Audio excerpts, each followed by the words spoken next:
On Christmas, my parents officially disowned me. We're removing you from the will. I smiled and 2 days later cut off their electricity, because all the bills were in my name. My name is Mark.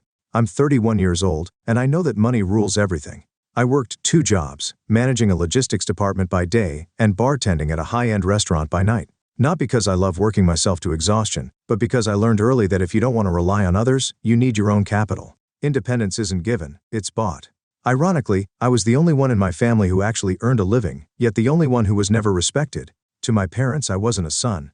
I was an investment, a worker they could rely on. They didn't ask for help. They expected it. At first it was small things, covering a bill here, helping with some home repairs there. Then it became bigger, paying off debts, funding my younger brother Ethan's college tuition, buying my mom a new car. Mark, you understand, right? My mother would say with that fake softness in her voice. You're the responsible one. Ethan is still young. He needs to focus on his future. And what about my future? Ethan, of course, had no issue with this arrangement. He had never worked a day in his life. His tuition, vacations, latest gadgets, they were all covered with my money. And he never hid how little he thought of me. Why do you work so much, Mark? My friend Marcus asked me once over a late-night drink after my shift. I just shrugged. Because no one else will. Then Christmas came. I bought gifts for everyone. My parents, Ethan, his girlfriend, even their dog. I placed the bags under the tree, sat at the table, and listened to the words that would change everything. My father set down his fork, looked me dead in the eye and said, "We're removing you from the will. You're no longer part of this family." For a moment, I froze. Ethan smirked. My mother avoided my gaze. Finally, Ethan muttered, leaning back in his chair. I was wondering when they'd say it. I let out a quiet laugh. "All right," I said, calmly placing my napkin down. "Then let's be fair about it." 2 days later, I simply stopped paying their bills. And when the house went dark, the water stopped running, and the heat shut off in the middle of a snowstorm. They suddenly remembered I existed, and they started begging for my help. Sitting in my warm apartment, I scrolled through my phone, watching their panic unfold in real time. Missed calls, dozens of messages, each one more desperate than the last. "Mom, Mark, something's wrong with the electricity. The whole house is dark. Call me. Dad, did you forget to pay the bill? Fix it now. Ethan, you think this is funny, jerk? The Wi-Fi is down too." I was in the middle of a game. I smirked, tossing my phone onto the coffee table. They still didn't get it. This wasn't a mistake. It wasn't an accident. I was done. Months earlier, how we got here. "You're lucky you have us," my mother always told me, stirring her tea like she was bestowing wisdom upon a clueless child. "A lot of people don't have family to rely on, but we're here for you, Mark. That's what family is, support." Support? Let's talk about support. For the past 10 years, I had been their personal safety net. Every late bill, every emergency expense, every ridiculous demand, I was their answer to everything. When Ethan failed a class and had to pay for extra courses, guess who covered it? When my dad's car broke down and he didn't want to touch his savings, who pulled out their wallet? When my mom wanted to remodel the kitchen because it looked outdated, who took care of it? I never asked for a dime in return. I never asked for thanks either. But you know what? Maybe I should have.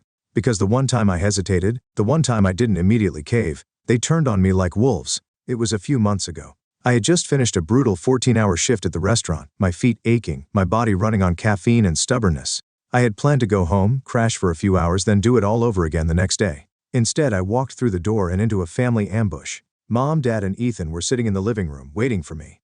Their faces were calm, too calm. I knew that look. It was the same one they had when they wanted something expensive. "What's going on?" I asked, tossing my keys onto the counter. Dad sighed, rubbing his temples. "We've been talking, and it's time you step up a little more, Mark." Step up? I was already carrying their entire lives on my back.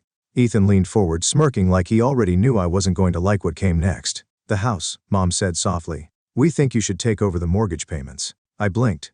"Excuse me?" Dad shifted in his chair. "You make more than all of us combined, Mark. It just makes sense." I laughed. I actually laughed. "You're joking?" Mom frowned. "Why would we joke about something this important?" "Oh, I don't know," I said, shaking my head. "Maybe because you're asking me to pay for a house I don't even live in." "You spend so much time here anyway," Ethan said, stretching his arms behind his head. "Might as well make it official." That's when I realized this wasn't a request. They had already decided. In their minds, I wasn't a son or a brother. I was a walking bank account. And when a bank refuses a loan, what do people do? They get angry. "Mark," Mom said, her voice dripping with fake patience. "It's just money. You always say you work hard to support the people you love." "Yeah," I said coldly. "People who deserve it." Dad slammed his hand on the table. "Don't be selfish." Selfish? I had spent the last decade breaking my back for them. And they dared to call me selfish? "You're unbelievable," Ethan muttered. You have no problem buying yourself a new car, but you won't help your own family? I clenched my fists. The car is on a loan. You know, something normal adults pay for themselves. You're the only one here who can afford it, Mom said sharply. And if you really loved us, you wouldn't even be arguing right now. Ah, there it was. The guilt trip. That was their final trick. And the sad part? It used to work, but not anymore. I exhaled slowly, picking up my keys. No. Mom blinked. What? No, I repeated, turning toward the door. I'm not paying for the house. I'm not paying for Ethan's life. And I'm definitely not going to sit here and be insulted for not doing enough when I've already done more than anyone else ever would. Ethan scoffed. Yeah? And what are you going to do about it? Just walk away. I smiled. Just watch me. Back to the present, reality hits hard. 2 days after I cut the utilities, the real panic began. Mom called me 12 times in one day. Dad left a voicemail, his voice laced with poorly hidden anger. This isn't funny, Mark. You made your point. Now turn everything back on. Ethan, of course, sent the most entitled message of them all. Ethan, you're such a child. You think we can't survive without you? We'll be fine. Enjoy your pathetic life. I rolled my eyes. Oh, I was enjoying it. Especially when less than 24 hours later, another message came through. Mom, Mark, we're so sorry about Christmas. Please, can we talk? Dad, your mother isn't feeling well. The cold is too much for her. Can't you just be reasonable? Ethan, dude, the pipes are freezing. Come on, man. This is serious. I smirked. Oh, now it was serious? They had spent years treating me like a second-class family member. They had cut me out of the will, laughed in my face and told me I wasn't part of their world anymore. And yet, here they were, crawling back. I leaned back in my chair, sipping my coffee before finally typing a response. Me. I thought I wasn't part of the family anymore? 3 dots appeared. Someone was typing. Then they stopped. Then started again. I chuckled, tossing my phone aside. Let them freeze. For the first time in my life I had silence. No calls demanding money. No last-minute emergencies that somehow always became my problem. No guilt trips disguised as family dinners. Just peace. I woke up, stretched, and made myself breakfast without rushing out the door to put out someone else's fire. The world felt different, lighter. Then, the knocking started. Loud. Desperate. I sighed, already knowing who it was. When I opened the door, there they stood. Mom wrapped in layers of coats, her lips blue from the cold. Dad, his face tight with frustration. And Ethan shivering, his entitled smirk finally gone. For the first time in years he actually looked nervous. I crossed my arms. To what do I owe the pleasure, Mark? Mom started, her voice shaking, not from emotion but from the lack of heating. This has gone on long enough. You've made your point. I raised an eyebrow. Have I? Dad took a deep breath. Like he was preparing for a battle he didn't want to fight. Come on, son. Your mother isn't feeling well. The house is like icebox. I leaned against the doorframe, pretending to think. That's rough. Ethan snapped. This isn't funny, Mark. His voice cracked from frustration, or maybe from spending the last 3 nights freezing his ass off. You're acting like crazy. Who turns off their own family's power? I laughed. Oh, so now I'm part of the family again? Mom's face twisted. Mark, no, really, I said, tilting my head. Because last time we spoke, you were kicking me out of the will. Said I wasn't one of you anymore. Dad exhaled sharply, rubbing his forehead. Mark, let's be reasonable here. Reasonable? They always pulled that word out when they wanted something. I stepped aside, gesturing toward the warm apartment behind me. You must be freezing. Come in. They hesitated for only a second before practically running inside. Ethan's hands shook as he grabbed a mug from my kitchen counter. He didn't even care what was inside. He just wanted something hot.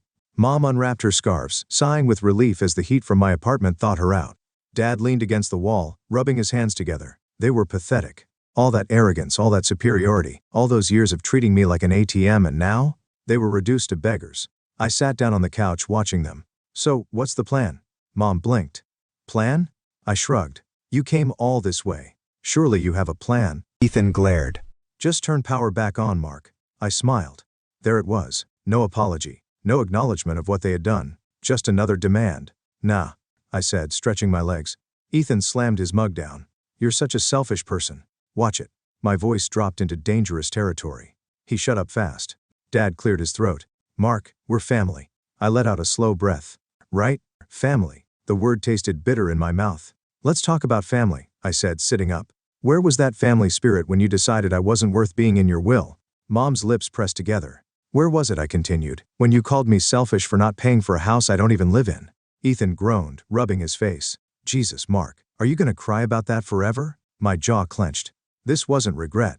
This wasn't guilt. This was annoyance. They weren't sorry for what they had done. They were just mad that it backfired. Mom sat up straighter, folding her hands in her lap. Mark, let's make a deal. I almost laughed. A deal? I gestured for her to continue. Go on. You turn the utilities back on, she said carefully. And in return, we forget about this little tantrum. I stared at her. Then I laughed. Hard. Dad frowned. What's so funny? I wiped a tear from my eye. You really think I'm the one having a tantrum? Ethan scoffed.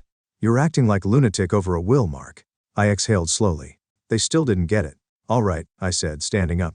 You want to make a deal? Fine. They perked up. I'll turn the utilities back on, I said, walking to the door. For $10,000 up front. Silence. Ethan's mouth dropped open. What? Mom looked horrified.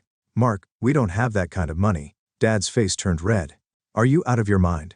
I grinned. No, just finally playing by your rules. Because to them, everything had always been a transaction. They used me. They demanded things. They acted like I owed them everything. No? I was the one setting the price. Consider it rent, I said. Since I basically funded that house for the past decade. Mom turned to Dad, voice dropping to a whisper. We can't afford that. Dad clenched his jaw. He's bluffing. I opened the front door. Then you'd better start looking for candles. Ethan shot up. You're seriously kicking us out into the cold? I smirked. No. I'm letting you leave.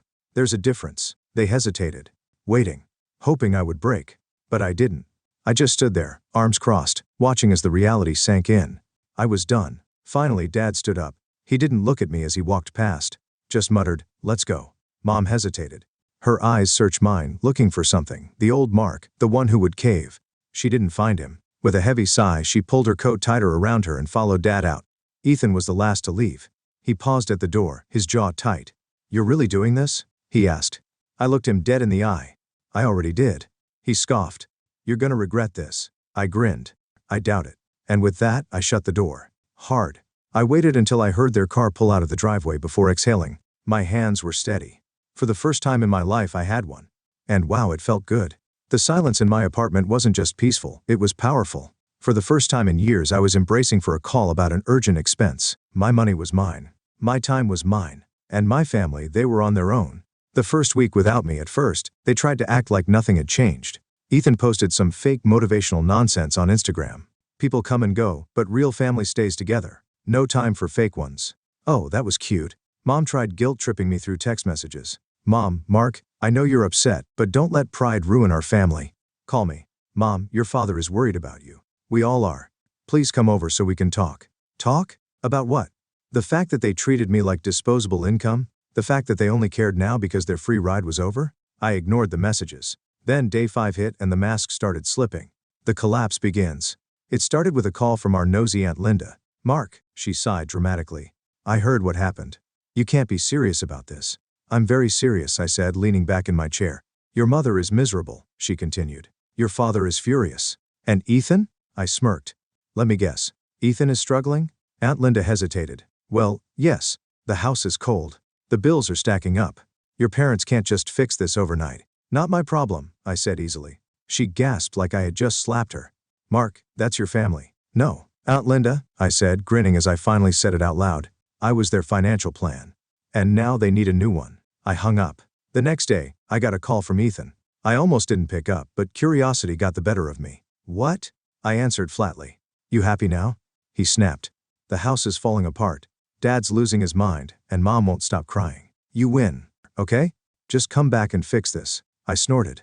Fix it? With what, Ethan? My money. You don't even need it. He yelled. You make more than all of us. It's not like you're struggling. I let out a slow breath.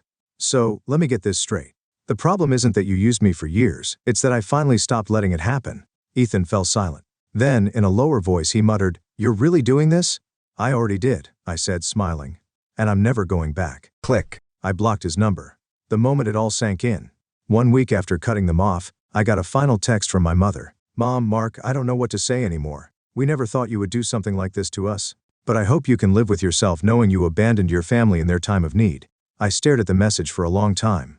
Then I typed out the last thing I would ever say to her. Me, I didn't abandon you. You abandoned me the moment you decided I was only worth keeping if I paid for everything. Now, you get to live with that choice. Take care. I had sinned. And for the first time in my life I felt free. The life they never wanted me to have. I started living for myself. I upgraded my apartment. I booked a vacation, my first one in years. I actually enjoyed my money instead of watching it disappear into someone else's pockets. And guess what? The world didn't end. They survived without me. Turns out, when people actually have to figure out their own problems, they do. I heard through a mutual friend that Ethan had finally started looking for a job. Mom and Dad downsized to a smaller house. Their lives adjusted just like I always knew they could. They just didn't want to. Not as long as I was there to make it easy. The last attempt at manipulation. Months passed. I didn't hear from them. I didn't miss them. Then one day I got an email. Subject from Dad. I rolled my eyes but opened it. Mark, I don't know if you care, but your mother's birthday is coming up. She would love to see you. Maybe we can put all this behind us. I chuckled. Put this behind us? That was rich. I typed out a reply. Dad, I appreciate the invitation, but the last time I saw you, I wasn't part of the family anymore. And honestly, I like it that way. Tell Mom I said happy birthday. Send. And just like that, I closed the last door they had left open. I wasn't their ATM. I wasn't their backup plan. I wasn't their family. And I never would be again. Months passed. No more desperate calls. No more guilt-tripping messages. No more fake invitations to talk. They had finally accepted it. I was gone. And I had never been happier. For the first time in my life, I was living for myself. Not as their backup plan. Not as their ATM. Not as their safety net. Just me. And then, out of nowhere, my father showed up at my door. The last visit. It was a quiet evening. I had just finished dinner, sitting in my apartment with a glass of whiskey, enjoying the peace, when bam bam bam, I sighed, already knowing who it was before I even opened the door.